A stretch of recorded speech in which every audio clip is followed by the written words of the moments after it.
I gave the order. 6 of MobLand, Pierce Brosnan's unstable criminal lord Conrad Harrigan claimed responsibility for the murder of his archrival's wife, but questions remain over the truth of the case. In the early episodes of Paramount Plus' spectacular crime drama, Kevin Harrigan and Harry de Souza devoted much of their time to trying to keep the peace in London and conceal Eddie Harrigan's murder of Tommy Stevenson. However, at the end of episode 5, the cold-blooded matriarch appeared to advocate for Maeve Harrigan's murder after she was subjected to an undeniably terrible remark by a distressed Vron Stevenson.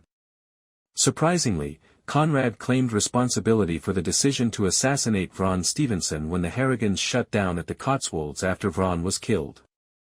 It appeared that Maeve was the one who ultimately pulled the symbolic trigger, even though he and Maeve had spoken about executing Vron together. Conrad was not the one who made the decision, as evidenced by Maeve's obvious surprise at his admission and Paul's subtly disputing the hit specifics as Conrad explained them.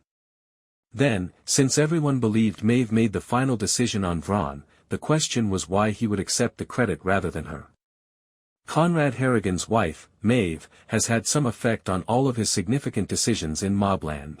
Although he has frequently been the one to formally make the decision to do things like kill Archie or forgive Eddie, Maeve has been there to support him and encourage him when he doesn't, or to call him out as a coward or weakling if he doesn't. It's becoming more and more obvious that Conrad senses Maeve's influence expanding well beyond his desired boundaries, and by admitting responsibility for Vron's murder, he is regaining Con. In episode 6, Conrad reminisces on his time as a notorious criminal, reminiscing his monikers, Conrad the Dread, and 100 Guns Harrigan. It is evident that he longs to return to that level of prominence.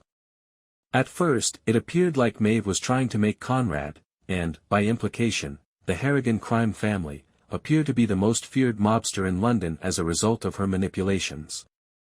He certainly doesn't look smart, but killing his rival's son and wife does make him appear menacing and lethal.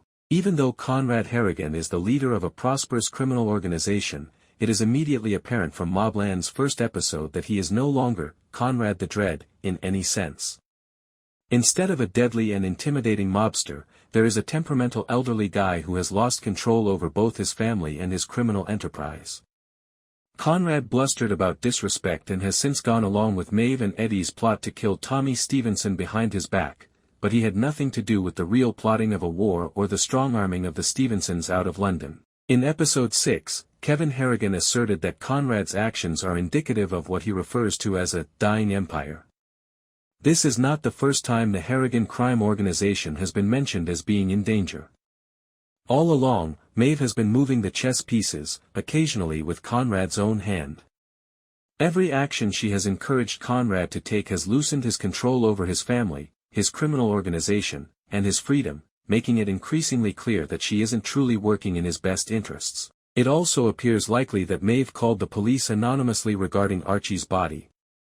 Conrad is now more susceptible to a power move by his own betrayed wife to remove him from his position as the leader of the Harrigan crime family after 6 episodes of MobLand. Maeve sees an opportunity and practically tells Conrad about it once the Harrigans understand that Brendan and Serafina are far from the relative protection of the manor at the Cotswolds. She informs her cherished grandson, and occasionally henchman, Eddie of her next course of action after characterizing Brendan and Serafina as weak links that she wouldn't mind losing. With Eddie present, she calls Richie Stevenson directly and gives him the address of Serafina and Brendan in Antwerp, with the stipulation that he is not allowed to hurt Brendan, but is free to do as he pleases with Serafina. Since the cartels have active cells all over the world and could reach the errant Harrigans more quickly than he could, Richie calls the Mexicans right away, thus outsourcing the hit and kidnapping of Brendan and Serafina to them. Earlier in the episode, it is mentioned that Jamie Lopez, who allegedly supplies Richie with half the fentanyl in the world and despises Conrad Harrigan for an offense committed against his now-deceased father 30 years ago. In reference to the well-known chess tactic, Maeve refers to her call as a calculated risk and even calls it her Queen's Gambit.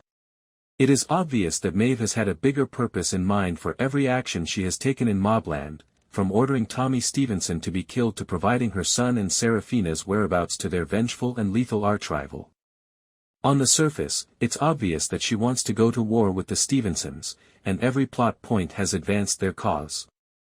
Maeve has a true old-world gangster mentality and is more concerned with the Harrigans being respected and feared than she is with making money, even though it would seem like it would hurt commerce. Her support for Archie's murder, and perhaps the anonymous call regarding the location of his body, would not, however, ignite a conflict with the Stevensons. However, it would destabilize Conrad personally, having slain his best friend himself, and put him in the crosshairs of the police and federal authorities. It is now evident that Maeve's ultimate goal in MobLand is to truly remove Conrad from his position as the leader of the Harrigan criminal organization, possibly as a long-term penalty for his disdain for her during their marriage.